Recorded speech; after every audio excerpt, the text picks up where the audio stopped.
Hello and welcome back to Job Carr Cabin Museum. Today we're talking all about Job Carr's family. So a lot of kids who visit the museum want to know more about Job Carr's kids and what they were like. So let's find out a little more about them. Job Carr and Rebecca Carr had 4 children, and we can see them here. So here is Job and Rebecca. And their 4 children. We have 2 sons and 2 daughters. The oldest was Anthony Carr, then Howard Carr, Marietta Carr, and Margaret Carr. So each of their children were born in Indiana between the years 1841 and 1850. And eventually they each ended up coming here to Tacoma to live. So let's start with Anthony. You can see him here with the big mustache. And Anthony was the first in his family to join the Union Army during the Civil War in the fight against slavery.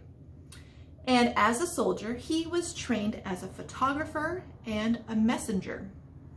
One of his proudest moments was when he personally got to deliver a packet of secret information to President Abraham Lincoln. So after the war, Anthony came out west to his father's cabin, and he arrived in 1865 just in time to help his dad put the roof on their new house. Now, pretty soon, Anthony set up a photography studio and started taking pictures. And so we have a whole bunch of awesome photographs here at the cabin that let us know all about what the Carr family looked like, as well as what the area looked like. So this picture was taken in the 1860s, and you can see the cabin right here on the side and some of the giant trees that were around that area back then. And in the distance back here, you'll see some masts from sailing ships that were coming into port. This picture from the 1870s shows us what is now 30th Street here in Old Town Tacoma. You can see the road in the middle and then some of the early businesses set up here along the sides. Now the second son in the Carr family is Howard, and we can see him pictured here with the shorter mustache. We also have a picture of him with his 2 sisters. This picture was taken in 1867. Now, Howard also joined the Union Army during the Civil War, and after the war, he too came west, first to Utah and then California, before he ended up here in Washington at his father's home on Commencement Bay. And along the way, Howard kept journals, and every day he would write a little bit about what was going on in his life. So it might be what he had for dinner, or what the weather was like. It might be who he talked to or where he traveled that day.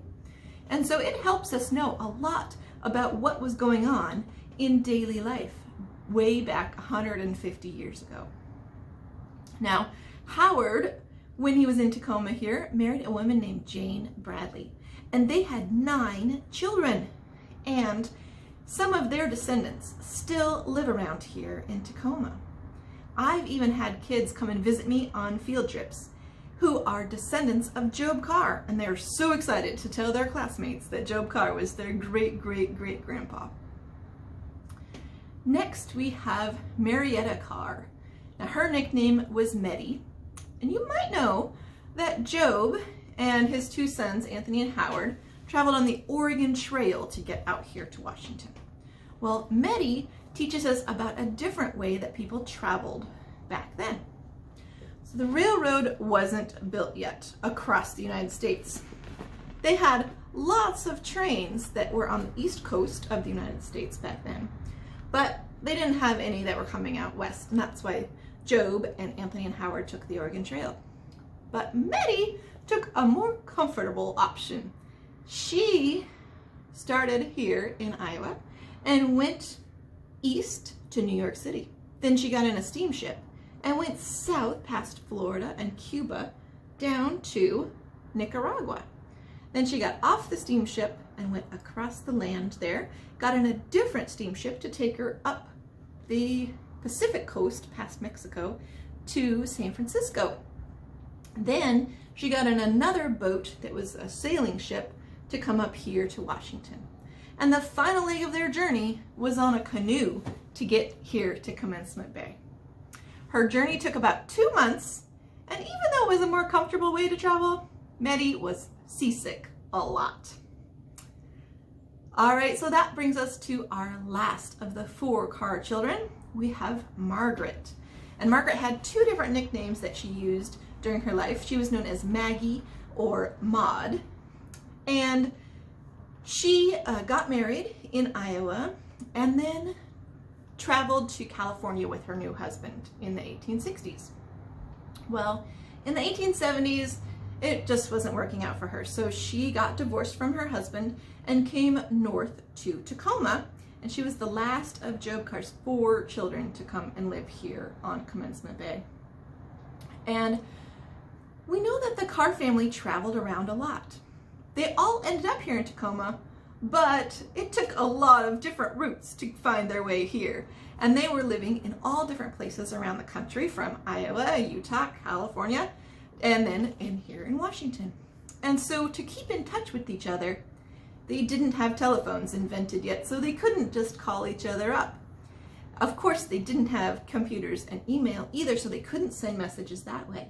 But they did love to write letters to each other.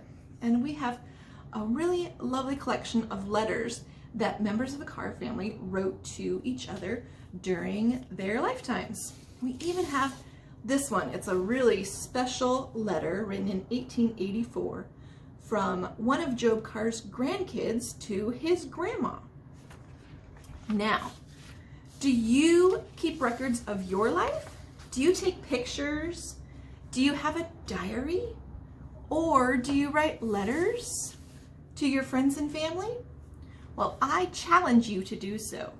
And the reason for that is because future historians will rely on those documents to help them understand more about what life was like here in the 21st century.